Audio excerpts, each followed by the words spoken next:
Tukisalia kwenye Pasaka, askofu mkuu wa jimbo la Nyeri Anthony Muheria anatoa mwanga kuhusu maadhimisho ya Pasaka mwaka huu na jinsi maambukizi ya juu ya Korona yamewanyima Wakristo fursa ya kuendeleza tamaduni ya imani yao ya dini ya kukumbuka hatua 15 alizopitia Yesu Kristo katika kuteswa hadi kusulubishwa kwake. Amezungumza na mwanahabari wetu wa kaunti ya Nyeri Daniel Karuki. Tumsikize.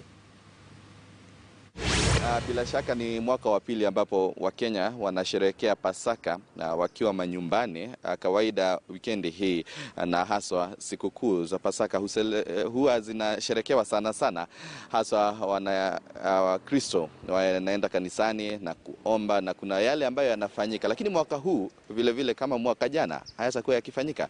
Ndio maana ningependa kuzungumza na askofu mkuu apate kutuelezea tu baadhi ya yale ambayo pengine tunatarajia na ni yale ambayo pengine wengi hawakujua kwamba huenda yakafanyika ama yakakosa kufanyika. Tupe tu taswira kamili ya jinsi hali ilivyo. Asante sana askofu mkuu Muheria kwa kuungana nasi hapa kwenye KTN News. Kwanza kabisa, ni mwaka wa pili sasa tunapata kuona Wakenya wakisherehekea sikukuu za Pasaka wakiwa manyumbani. Kawaida tunaona wanafika kanisani, wengine wanaenda kujivinjari maeneo mbalimbali, lakini kwa sasa tunaona kuna tofauti kama ilivyokuwa mwaka jana baada ya ugonjwa wa Korona kutangazwa kwamba umefika nchini. Je, hali hii kwa sasa ikiwa ni mwaka wa pili, utaelezea ni hali ambayo iko namna gani hasa kwa upande wa kanisa? Asante sana. Ni kweli kwa Wakristo wakati huu wa Pasaka ni wakati muhimu zaidi, kwani tunasherehekea fumbo kuu ambalo ndilo katikati ya imani yetu, fumbo kuu la kifo, mateso, kifo na ufufuko wa Bwana wetu Yesu Kristo. Na ndipo sisi sote kwa wakati huu tunahofia ya kuwa hatuwezi sherehekea jinsi tunavyosherehekea kila kawaida wakati wa ibada hizi za wiki takatifu kama leo Ijumaa takatifu, kwani kwa sababu ya COVID hatuwezi kukusanyika kama maandamano ama kikundi kikubwa. Kama njia ya msalaba mwaka huu hatutatembea kwa njia ya msalaba tukibeba msalaba barabarani na mitaani mwetu, kwani ni jinsi maana ya kufanya hivyo ni kujiungana na kujumuika na mateso ya Bwana, nasi kukumbuka hiyo ishara itufanye hata sisi tuweze kubeba msalaba ya binafsi, ya familia na ya maisha yetu. Lakini mwaka huu hatutaweza kufanya yale. Hatutaweza kuwa na ibada ile ya usiku, kesha takatifu ya ufufuko wa Kristo. Tutaifanya mchana, jioni. Kwa hivyo ina maana sana, kwani tunasherehekea mwangaza, ufufuko, nguvu za Kristo akifufuka. Lakini ingeliteka kusema ya kuwa hata ingawa tutakuwa na fursa hiyo ya kusherehekea kawaida, ni tukumbuke ya kuwa ni fumbo tunasherehekea. Tunaalikwa njia ya msalaba sasa tuifanye nyumbani. Tuangalie kitabu cha msalaba, tusome. Yani tuangalie na tuone jinsi Kristo anatufundisha yale. Ni wakati wa kufanya kwa kiroho. Fumbo hilo bado la sherekewa hata ingawa tusherekei kwa nje. Basi tuwaalika Wakristo wote wasife moyo, ila waingie katika ile fumbo kulingana na wakati huu. Hakuna shaka ya kuwa wote Wakristo hawasikii vile, hawafurahii jinsi tulivyo wakati huu. Na ndivyo, lakini tuwasema bado hata tukiwa katika nyakati hizi tuwaweza bado kupata kini na juu ya ifumbo ile tunasherehekea, kuingiwa na upya na baraka na neema za Bwana. La pili, ni kweli sasa wale walio katika kule wamefungiwa, yani regions na county zile, wakati huu hawawezi kukutana.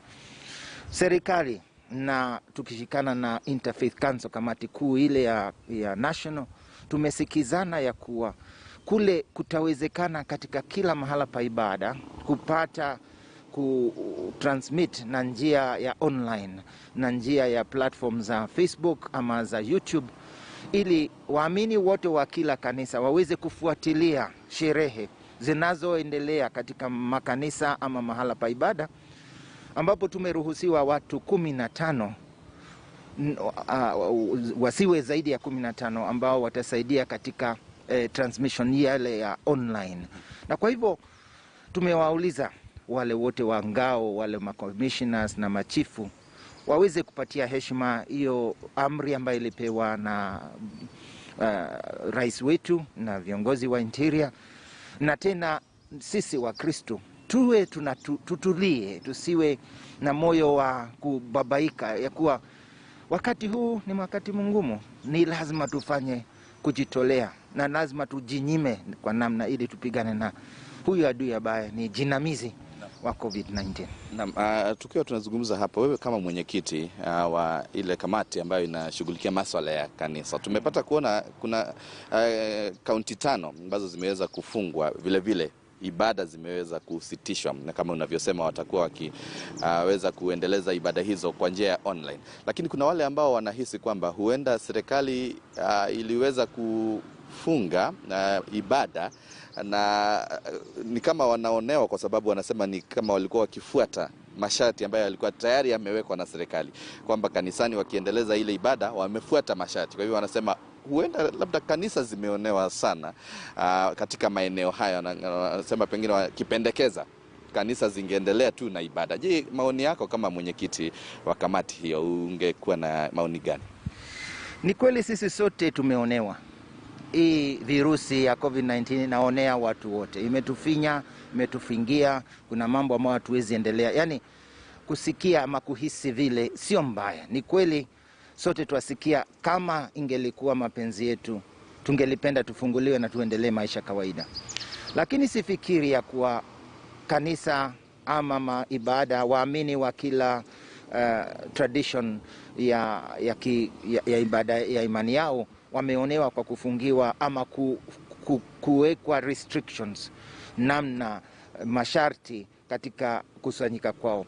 Kwa sababu kama mnakumbuka, rais amri hii alitoa, ilielekezwa kwa parliament, ilifungwa judiciary, mahala pa hata mikutano ni 15 wale maximum, na tena yani ilikata katika jumuiya yote. Lakini ni kweli ya kuwa katika mahala pa ibada ndipo tulikuwa tunafuatia sana masharti. Lakini tukitaka kushindana ama kushinda huyu jinamizi, labda mahala ambapo tunajua ya kuwa watu watatii, watu wataendekeza, tutaweza kumshinda huyu jinamizi, ni mahala ambapo watu kweli wanatii. Na kule wanatii ni katika mahala pa ibada.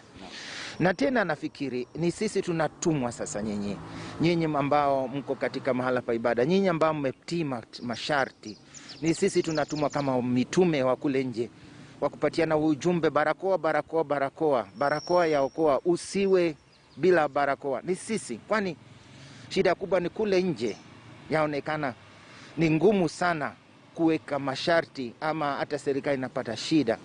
Tukijitokeza sisi kama viongozi wa makanisa na tukizungumza na watu wetu waamini na wengineo, citizens, wananchi wa nchi yetu, tutaweza kupigana na jinamizi. Lakini sifikiri tunaweza sema tulionewa.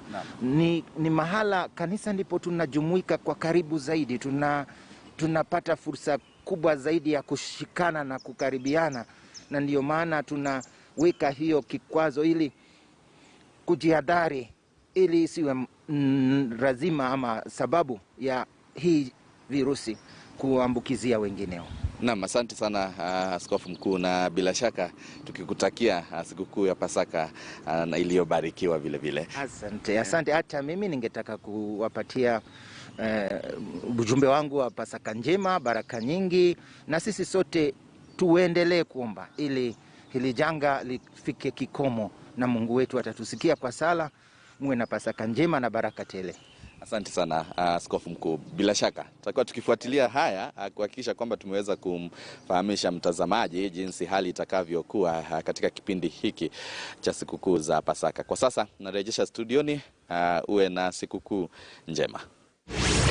Asante Daniel, pia nawe nakutakia sikukuu njema huko uliko. Tutachukua pumziko fupi kidogo, lakini usiondoke mtazamaji. Tukirejea tunaangalia pia katika sehemu mbalimbali, hasa vituo vya mabasi, usafiri uko namna gani. Je, kuna ambao bado wanajaribu kusafiri?